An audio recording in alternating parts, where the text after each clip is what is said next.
Sri Kuberan TV நேயர்களுக்கு அடியேன் உங்கள் சிவயோகி சிவசக்திமான் சுவாமிகள் வணக்கத்தை தெரிவித்துக் கொள்கிறேன். எப்பயுமே ராகு கேது எந்தெந்த இடத்துல வந்து அமர்ந்திருக்காங்க, அதனால் ஏற்படுகிற பொது பலன் என்னன்றது நம்ம முதல்ல பார்த்தாகணும். அந்த பொது பலனை முதல்ல சொல்லிவிட்டு அதுக்கப்புறம் 12 ராசிக்குள்ள நற்பலன் சொல்ல போகிறேன். அதுக்கு முன்னாடி இப்போ என்னுடைய குருநாதர் நான் வணக்கம்.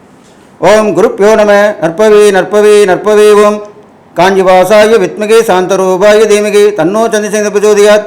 என்னோட ஆத்மா மகாகாளி வணக்கம். ஓம் காளிகாசாய வித்மகே மசான வாசின தீமகே தன்னோ அகோர பிரச்சோதயாத். என்னோட உபாசன மகாவாராகி வணக்கம். ஓம் மகிஷத் வஜாய வித்மகே சண்டகஸ்தாய தீமகே தன்னோ வாராகி பிரச்சோதயாத். பொது பலன் பார்க்கும்பொழுது ராகு பகவான் இது நாள் வரைக்கும் மீனராசியில் இருந்தார். இப்பொழுது வருகிற 18/5/2025 அன்று தான் திருக்கணித பிரகாரம் ராகுகேது பயிற்சி ஆகுது. அப்போது ராகு பகவான் மீனராசியிலிருந்து கும்பராசிக்கு பயிற்சி ஆகிறார். அதே போன்று இது நாள் வரைக்கும் கன்னிராசியில் இருந்து வந்த கேது பகவான் சிம்ம ராசிக்கு பயிற்சி ஆகிறார். அப்போது இதனால் என்னென்ன பலன்கள் ஏற்பட போகிறது தான் பார்க்க போகிறோம். இப்போ பொது பலன் பார்க்கும்போது ராகு வந்து கும்பராசி என்று சொல்லக்கூடிய சனியின் வீட்டிலே, அது பகை வீடு தான். சனி வந்து தந்தை வழி உறவாக சொல்லப்படுகிறது.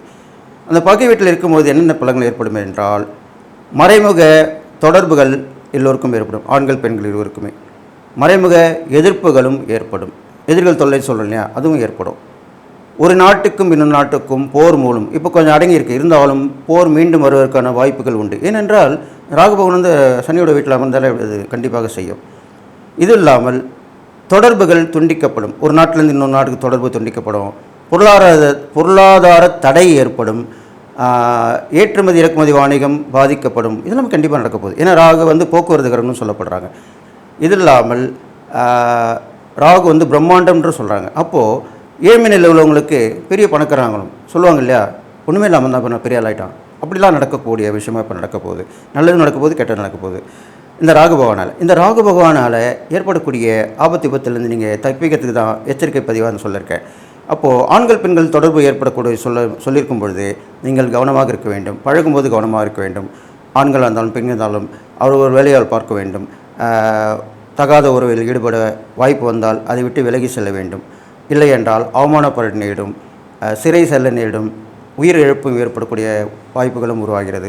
இது இல்லாமல் ராகு பகவான் அந்த சனியோட வீட்டில் அமர்ந்திருப்பதனால் நீரில் தோன்றி காற்றில் பரவும் தொற்று, இப்போ கொரோனா வந்து போகுது இல்லையா, அது மாதிரி ஒரு தொற்று கிருமியால் கண்டிப்பாக ஏற்படக்கூடிய வாய்ப்பும் இருக்குது. அதற்கு மருந்து கண்டுபிடித்து பெரிய ஆபத்தும் வரக்கூடிய வாய்ப்பு இல்லை, அது சரி செய்யப்படும். அதே போன்று கேது பகவான் சிம்மராசிக்கு அமர்ந்திருக்கிறால் உலகத் தலைவர்கள், ஆன்மீக மதபோதர்கள் தலைவர்களுக்கு பாதிப்பு ஏற்படும், ஆபத்து விபத்து ஏற்படும். அதே போன்று அரசியல் தலைவர்களுக்கும் ஆபத்தும் விபத்தும் ஏற்படும். ஆன்மீக தலைவர்களுக்கும் ஆபத்தும் விபத்தும் ஏற்படும். ஆன்மீக தலைவர்கள் பார்த்திங்கனாக்கா நிறைய பேர் வந்து போலியாக உருவாக்கப்படுவார்கள். அவர்களும் சென்று மக்கள் ஏமாந்து விடுவார்கள். அது போன்று தான் விஷயம் நடக்க போகிறது.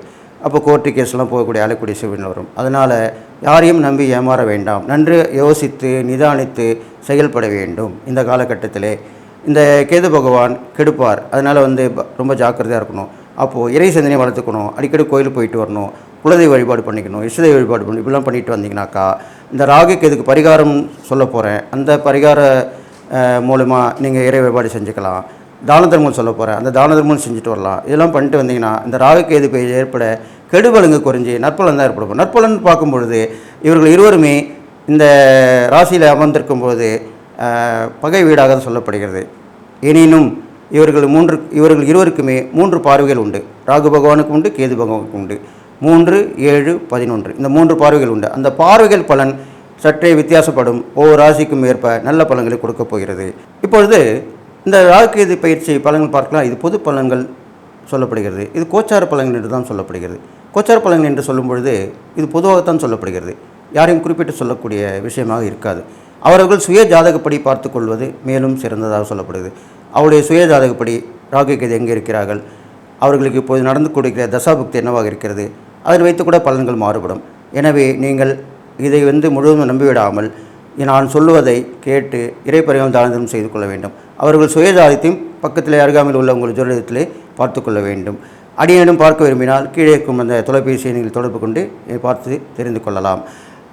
இவ்வாறாக இந்த ராகுகேது பெயர்ச்சி பலன்களை நீங்கள் பார்த்து தெரிந்து தெளிவான முடிவெடுத்து அடியேன் சொல்லக்கூடிய பரிகாரங்களும் தான தர்மம் செய்து வந்தீர்களானால் நீங்கள் இந்த ராகுகேது பெயர்ச்சியிலிருந்து விடுபட்டு நல்வாழ்வு வாழப்போகிறீர்கள் என்று சொல்லி இப்போது 12 ராசிக்குள்ளான பலன்களை பார்ப்போம். சிம்மராசி நேயர்களே, 12 ராசிகளுக்கு உண்டான ராகுகேது பயிற்சி பலன் தான் சொல்கிறேன். பார்த்தீங்கன்னாக்கா உங்கள் ராசிக்கு 7ஆம் இடத்துல ராகுவும் உங்கள் ராசியிலேயே கேதுவும் தான் வந்திருக்காங்க. அப்போது ஜென்மகேது 7இல் ராகு, இதுவும் ராகுகேது தோஷத்தை தான் கொடுக்கும். ஆனால் பயப்பட வேண்டாம். பெரும்பாலும் சிம்மராசிக்காரங்களுக்கு பெரும்பாலும் பயம் இருக்காது, இருந்தாலும் வெளியே காட்டிக்க மாட்டாங்க, உள்ளூர தான் பயம். எது எப்படி இருந்தாலுமே 7ஆம் இடத்துல இந்த ராகுபவன் வந்திருக்கனால என்ன பலன் கொடுப்பார், உங்கள் ராசியில் கேது வந்தால் என்ன பலன் கொடுப்பார்றதை இப்போ பார்க்க போகிறோம். 7ஆம் இடத்துல ராகுபவன் வந்திருக்கிறனால கணவன் மனைவி உறவு ஆனந்த பெண்ணுக்கும் பெண்ணாந்த ஆணுக்குமே கொஞ்சம் பிரச்சனைகள் வரத்துக்கு வாய்ப்பு இருக்குது. ஏனென்றால் ராகுபவன் பகை வீட்டில் வந்திருக்கார். அப்போது எதனா ஒன்று நீங்கள் ஒன்று சொன்னால் அவங்க ஒன்று சொல்லுவாங்க, இப்படி தான் சண்டை சச்சரவு வரும். அப்போது அதிகமாக பேச்சுவார்த்தை வச்சுக்கூடாது. பெரும்பாலும் வீட்டை விட்டு வெளியே சென்று வர வேண்டும். ஆனந்தாக வெளியே போயிடுவாங்க. பெண்ணாந்தாலும் இப்போ அந்த காலத்தில் வேலைக்கு போகிறாங்க வராங்க, இல்லைனா அப்படி தள்ளி போயிட்டு வந்துடலாம். பெரிய சண்டை வராமல் இருந்தாக்கா பக்கத்தில் ஃப்ரெண்டு வீடு இருந்தால் போயிட்டு வரலாம், அம்மா அப்பா வீடு இருந்தால் போயிட்டு வரலாம், இப்படிலாம் பண்ணிடலாம். இதெல்லாம் இப்போ சகஜமான விஷயமா இருக்குது. எப்பவுமே சண்டை நடக்கும் இடத்துல இருக்கக்கூடாது. அது இன்னும் பெருசாகி விவாகரத்து வரைக்கும் போகிறதுக்கு வாய்ப்பு இருக்குது. அதனால் அது மாதிரி போகக்கூடாது. அதை நீங்கள் பார்த்துக்கணும். இதே தான் பங்குதாரர்களும் சொல்லப்பட்டிருக்கு. பார்ட்னர்ஷிப் சொல்லணும் இல்லையா, பிஸ்னஸ் பார்ட்னர். அப்போது அவங்களுக்கும் பிரச்சனை வரத்துக்கு வாய்ப்பு இருக்குது. அப்போ நீங்கள் கவனமாக இருக்கணும். ஏனென்றால் ராகுபவன் சனியோட வீட்டில் வந்து அமர்ந்தால் எல்லாத்தையும் கட் பண்ணி விடுவார்னு சொல்லுவாங்க. சனியும் ராகுவும் சேர்ந்திருந்தாலுமே ஒரு ஜாதகத்திலே எந்த விதமான உறவுகளையும் கட் பண்ணி விடுவார்னு சொல்லுவாங்க, விலக்கி விடுவார், அப்படி தான் சொல்லப்படுது. அப்போது அந்த மனைவியாக இருந்தாலும் கணவனாக இருந்தாலும் பங்குதாரர்களாக இருந்தாலுமே அவங்களை விலக்கி விடக்கூடிய வாய்ப்பு வரப்போகுது. அப்போ நீங்கள் கவனமாக இருக்கணும். அதிகமாக பேச்சுவார்த்தை வச்சுக்கூடாது. சரி ஓகே பார்த்துக்கலாம், அப்படி தான் சொல்லிட்டு வரணும். இப்படி கொண்டு வந்தீங்கன்னா நீங்கள் இந்த பிரச்சனைலேருந்து சமாளிச்சிடலாம், வெளியே வந்துடலாம். பயணங்கள் நிறைய நடக்கும், அதில் கொஞ்சம் கவனமாக இருக்கணும். பயணங்கள் போகும்போது பொருட்கள் தொலைவதற்கு வாய்ப்பு இருக்குது, அதில் கவனமாக இருக்கணும். அது இல்லாமல் உங்களுடைய உடல்நிலையும் சில நேரங்களில் பாதிப்பு ஏற்படும், அதை நீங்கள் கவனமாக பார்த்துக்கணும். ஜென்ம ராசியில் கேது வந்திருக்கனால உங்களுக்கு மன சஞ்சலங்கள் அதிகமாக இருக்கும். எப்பவுமே கேது குழப்பத்தை, நல்லதும் செய்வார் கெட்டதும் செய்வார், குழப்பத்தை ஏற்படுத்துவார். மனக்குழப்பங்கள் ஏற்படும், என்ன நடக்குமோ ஏன் நடக்குமோன்ற பயம் இருக்கும். இருந்தாலும் இறை வழிபாடு தானம் பண்ணிங்கன்னா அது அந்த சஞ்சலங்கள் மறைந்து நல்ல தெளிவான எண்ணங்கள் சிந்தனைகள் ஏற்படும். அப்போ நீங்கள் என்ன பண்ணணும், தியானம் நிறைய கற்றுக்கணும், தியானம் கற்றுட்டு வரணும். தியானம் கற்றுக் கொடுக்கணும் தான் அவங்கள்ட்ட போய் கற்றுட்டு வரலாம். நிறைய இறை வழிபாடு செய்யணும், அடிக்கடி கோயில் போயிட்டு வரணும். பொதுவாக சிம்ம ராசிக்காரங்க அவ்வளோ போக மாட்டாங்க. ஆனால் இந்த தடவை நீங்கள் போய் தான் வரணும். ராகுகேது பயிற்சி சரியில்லாத காரணத்தினால கண்டிப்பாக போயிட்டு வரணும். தொடர்ந்து இறை வழிபாடு வச்சுக்கணும், குலதெய்வத்தை வழிபாடு பண்ணணும், இஷ்ட தெய்வத்தை தொடர்ந்து வழிபாடு பண்ணணும், இதெல்லாம் பண்ணிட்டு வரணும். அப்போ தான் அந்த இறை நாமக்களாக சொல்லிட்டு வரணும். கோயிலுக்கு போகலன்னா கூட உங்களுக்கு பிடிச்ச சாமியோட பேரை சொல்லிகிட்டே வரலாம். அது சொல்ல இந்த பிரச்சனைகள் மறையக்கூடிய வாய்ப்பு வரும், கண்டிப்பாக வரும். அது இல்லாமல் தைரியம் குறைஞ்சிருக்கும், தன்னம்பிக்கை போயிடும். ஒருத்தர் போய் பேசலாமா பேசக்கூடாதா, கேட்கலாமா கேட்கக்கூடாதா, இப்படி எல்லாமே கேள்விகள் சந்தேகங்கள் உங்கள் மனசுக்குள்ளே எழுந்துக்கிட்டே இருக்கும். அதுக்குள்ள நேரம் தான் இப்போ வந்திருக்கு. அப்போ நீங்கள் என்ன பண்ணணும்னு கேட்டிங்கன்னா, தெளிவான சிந்தனையை வளர்த்துக்கொள்ள வேண்டும். அதுக்கு என்ன பண்ணணும், இறைநாமாக்கள், சிந்தனைகள், பிரம்மபுரத்தில் யாரில் எழுந்து வழிபடுறது, அடிக்கடி கோயில் போயிட்டு வருது, இது மாதிரி பண்ணிட்டு வந்தீங்கன்னா அந்த சிந்தனைகள் கண்டிப்பாக வந்து உங்களுடைய நற்காரியங்கள் நிறைய விஷயம் நடக்கும். குழப்பமான விஷயங்கள்லாம் கண்டிப்பாக தீர்ந்து போயிடும். இது செய்யலாம், அது பண்ணலாம், இது கேட்கலாம், அது கேட்கக்கூடாது அப்படின்ற எண்ணங்கள் வந்து சேர்ந்துடும். அப்போ உங்களுக்கு கண்டிப்பாக நல்லா நடக்கும். நீங்கள் செய்யக்கூடிய இறைப்பறைகள் பார்க்கும்பொழுது ராகுக்கு சனிக்கிழமையும் கேதுக்கு செவ்வாய்க்கிழமையும் சொல்லப்பட்டிருக்கு. கிரகங்களில் நவகிரகத்தில் அந்த கிழமையில் போயிட்டு அவங்களுக்கு உண்டான நைவேத்தியம் தானியங்கள் வைத்து வணங்கி வழிபடலாம்.